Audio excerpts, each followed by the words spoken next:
It is Sunday, the 12th of March 2023.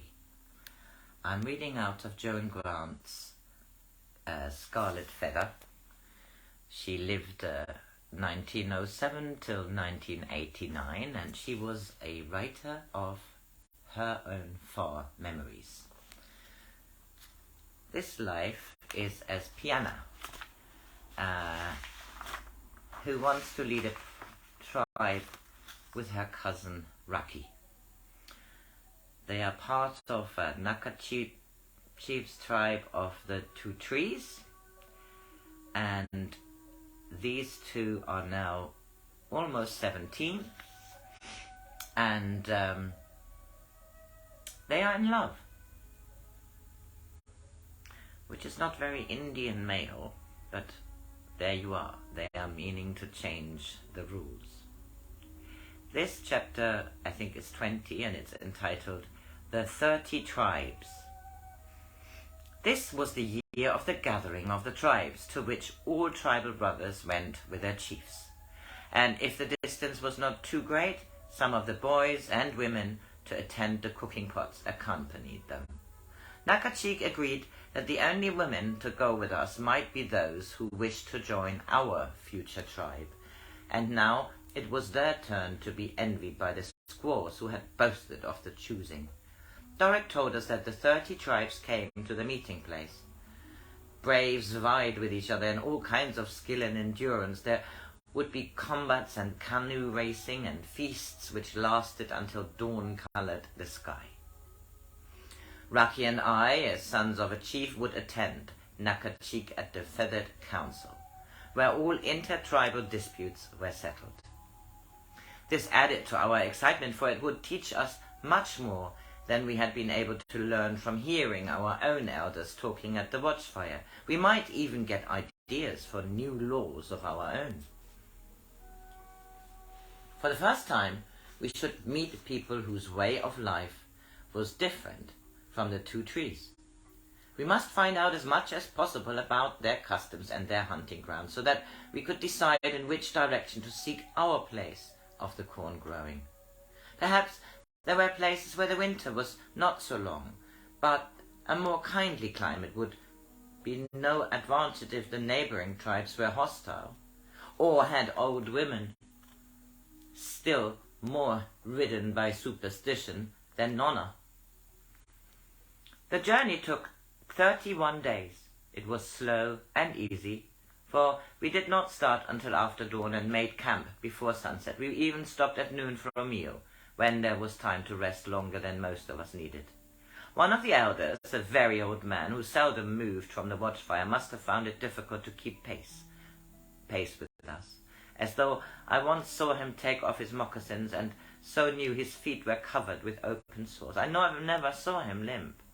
I suggested to Raki that we make a litter for him, for he was so thin that he would have been easy to carry even over the steeper tracks, but Raki said that he would be bitterly insulted.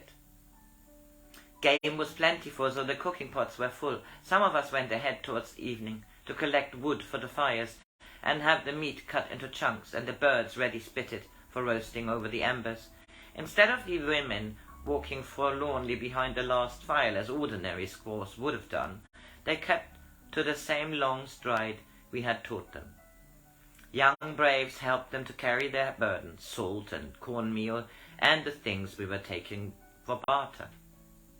When Nakachik saw this, he smiled at me and said, "That in itself is a triumph for you, Piyannah, for a brave would have stood in hot ashes until his feet charred away, rather than be seen carrying a burden like a woman or a naked forehead." 14 years ago, Narok had come this way, not as a blind drummer, but as the brown feather seeking either the scarlet or the land beyond the sunset. He still walked without hesitation if he rested 2 fingers on the shoulder of the one who went in front of him. Usually I stayed with him, so that I could describe the cloud shadows on the hills or tell him of flowers I had not seen in our hunting grounds. Narok, who saw beyond the world of ordinary vision to the splendor of the West, and who yet was glad of the poor words by which I had tried to share with him my sight, a flowering vine that had thrown a blanket of sky color over a great tree which had died in battle with the thunder fires, a dance of insects through a shaft of sun between dark pines, a glowing pool of orchis in the dusk. The last day of our journey was through thick woods, chiefly of fir and larch, where the pine needles muffled the rhythm of our march until our 200 were quiet as a solitary hunter. Raki and I had gone ahead with Dorok. Suddenly I saw the evening sun burning through the last ranks of trees, which ceased abruptly, as though they were meadow grass cut by the sickle of the Lord of the Forest. The light was so brilliant after the sombre woods that for a moment I was dazzled. Then I saw that the ground fell sharply to a plain, rimmed by hills so regular in outline that it looked like a food bowl of the gods. Only once were these hills cleft, where a river gushed through a narrow gorge to throw a coil of water like a sleeping snake across the plain. Hundreds of fires sent up their smoke to the sky, grey smoke, as though the spirits of the trees had once grown here, still guarded the earth which had given them life. I had been prepared to see many people, but had not realized how strange it would be to see hundreds and tens of hundreds, to see not only cooking fires, but more than I could count, to see not one great teepee, but 19 set in a circle round a watchfire that was larger than a funeral pyre. Nakachik led us down to the plain. Raki and I walked directly behind him, and we were followed by the elders and Scarlet Feathers, and then the others came in order of rank. So of course the women came last. Brown Feathers carried my father's teepee and the teepee of the elders, for these, being objects of veneration, increased the stature of those in whose care they have been placed. The teepees were not of double height, for it was summer, but they had been freshly painted with scenes from the history of the two trees. There were pictures of men hunting, of deer and birds, and among these the symbols which only the elders can understand.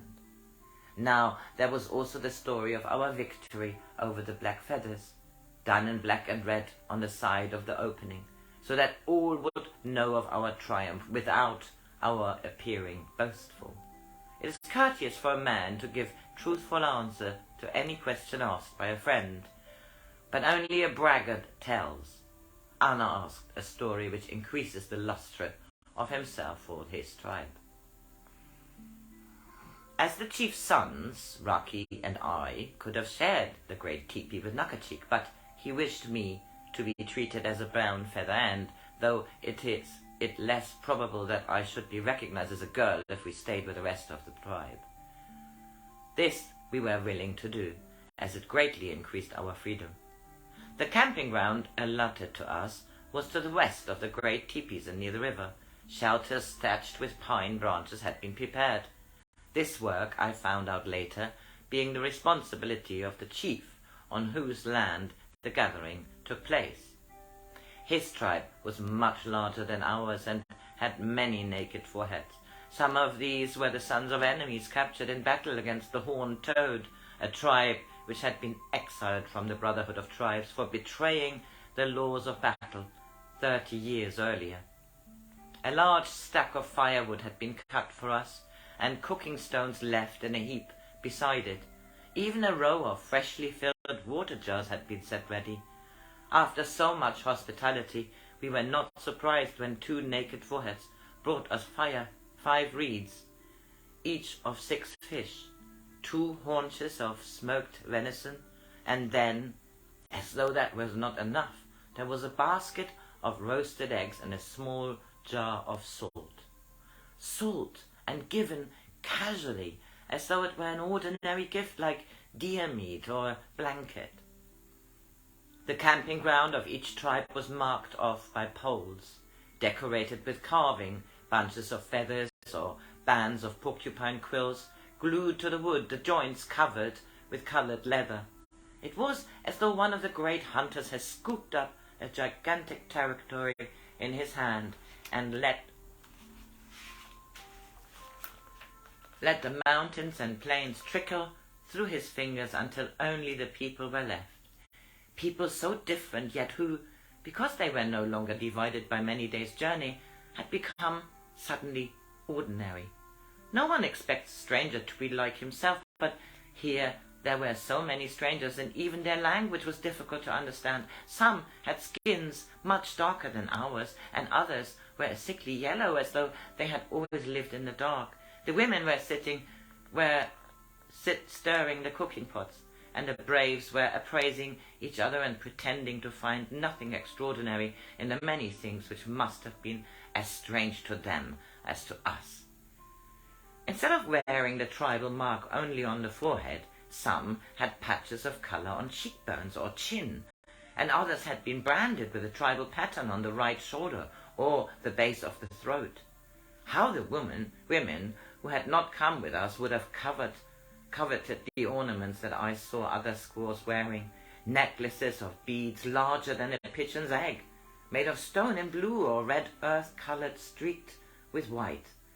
There were necklaces of shells and of rare woods intricately carved, forehead bands of beads or painted leather, or there were by far the most beautiful of feathers, which must have come from the breasts of rare and brilliant birds. Many of the women had spread their blankets on the ground so that the patterns might be admired. Some of these had the blue of a jay and a dark moss green woven into them, so I knew there were dyes unknown to us. Our new tunics no longer seemed so splendid. There was finer doeskin, more elaborate embroidery than any to be found in our tribe. We could not console ourselves by thinking that as we were a warrior tribe we had no time for decoration, for the leaping waters, warriors of great stature and renowned for courage, carried tomahawks whose handles were of the yellow metal that is found in the river from which they take their name, and it's worth even more than salt in barter. Their belts were studded with it, and it hafted their spears. They even wore armlets of the same rich yellow. They bore the scars of many battles, and their skin and their thin, proud mouths wore the secret smiles of victors, who are secure that tomorrow's conflict will provide yet another story to be retold at the watchfires of their children's children. When we saw a tribe who came from the far south, we knew it must be a land where food is very plentiful, for even the warriors were almost fat and laughed easily. Their women were sleek as dormice, with soft voices and small, plump hands. They rolled a little when they walked, like pinioned ducks in a hurry.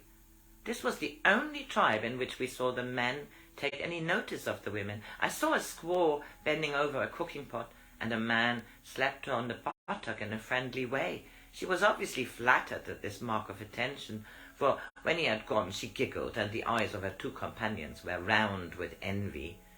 Every night the tribal storytellers told the legends of their people, and all who gathered to listen were offered smoke or drink. Raki and I shared a cup of something dark and brown in the encampment of the leaping waters. It had a hot, bitter taste, and everything I looked at directly afterwards trembled as though in a heat haze. Later Raki told me that he had felt the same. The stories we heard there were all of battle. The leaping waters even claimed to have driven the black feathers into the east, though this in the time of the ancestors. We were very doubtful if this were true, for they described them as being twice as tall as ordinary men and having heads naked as eggs. That must be to explain why they haven't any of the black feather scalp, whispered Raki, and I nodded to show I agreed. I think I finished this here as part 1. It is the meeting of the tribes. It's Sunday, and I wish you all a lovely day. I'm doing a meditation at 7 again tonight, and I will post it on Facebook.